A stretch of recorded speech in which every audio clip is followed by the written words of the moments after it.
Good evening, YouTube. Welcome back to Paisano's Music and Vinyl Talk. I'm your host, Paisano. Genevieve has had every intention on joining me for tonight's video, being a very important member of Team Paisano, but she fell asleep.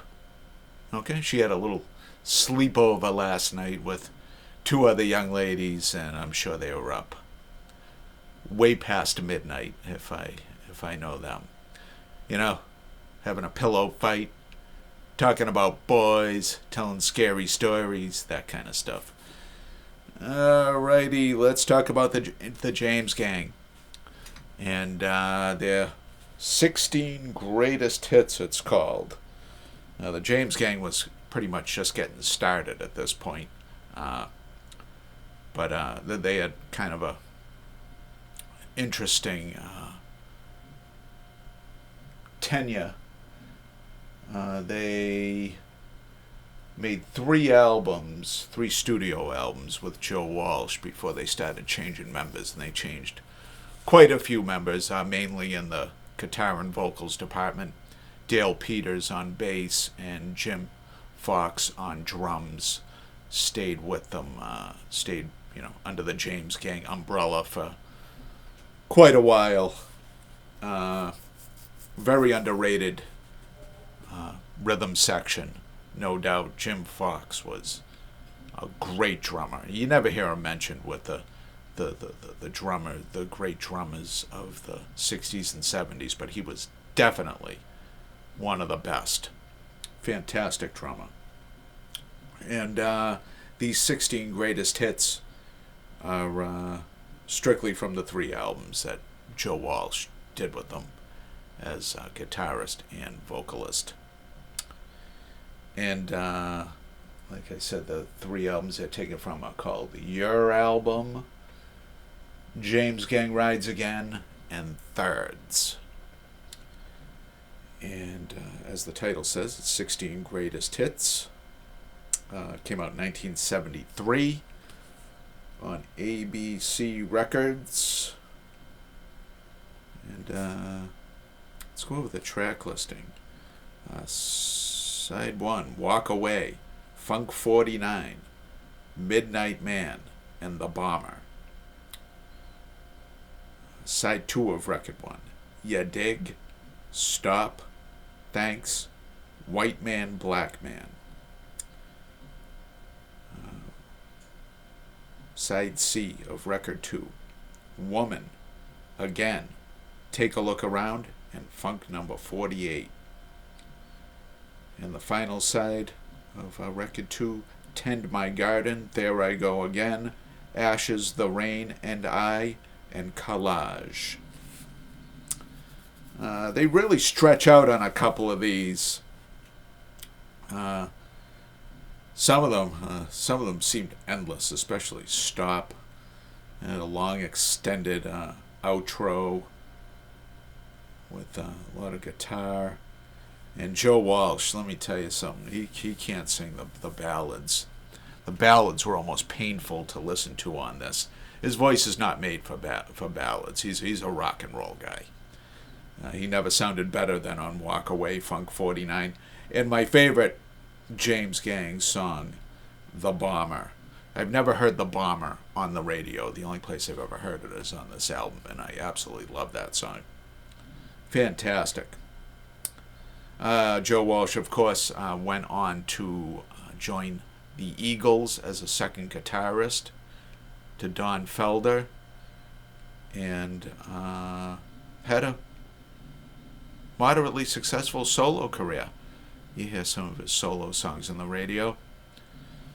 Even up to the late 80s and early 90s, he was still cranking out some interesting content that would make it on the radio. Definitely an interesting character, Joe Walsh, great guitarist, and always a great interview. Most notably his appearances on the Howard Stern Show. His interviews on there were quite entertaining. He's definitely a character, definitely a great rock and roll character. All right, let's talk about subscriptions. If you're new to the channel, welcome. We talk about rock and roll here. If you've been watching for some time and leeching off my extensive musical knowledge, don't do that. Subscribe. Just bite the bullet, subscribe. Doesn't cost anything, and you make me happy. Join me on Monday night. Grab the old Pittsburgh Pirates hat, give it a shake-a-rooney. Draw another album. And the following week, are we going to be in March at that point? Please don't tell me we're going to be in March. We are going to be in March. It'll be March 1st, the next album review. But the album draw will be the 24th, 2 days from now. Let's take a look at the vinyl. The vinyl played very well. The record sleeve is in bad shape, very split. Split, beat up, but the records play surprisingly well considering the condition of the sleeve. This looks like this is the second album, I believe. No, this is the first album. Oh, it's old school. This is definitely an original, I think. One of the ones I bought for my brother-in-law when he was looking to trim down his record collection. This is the first side and the fourth side on the same album. Definitely old school double album trick there.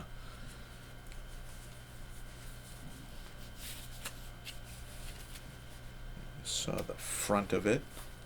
Let's take a look at the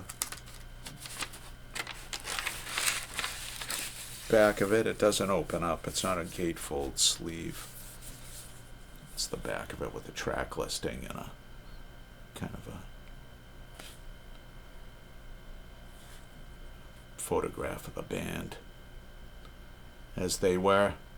Great trio. Great American rock and roll trio. Short-lived. Between 1970 1969, the first album came out in 1971. They released a live album in 1971 as well called Live in Concert. And it looks pretty short. Has about 8 or 9 tracks on it.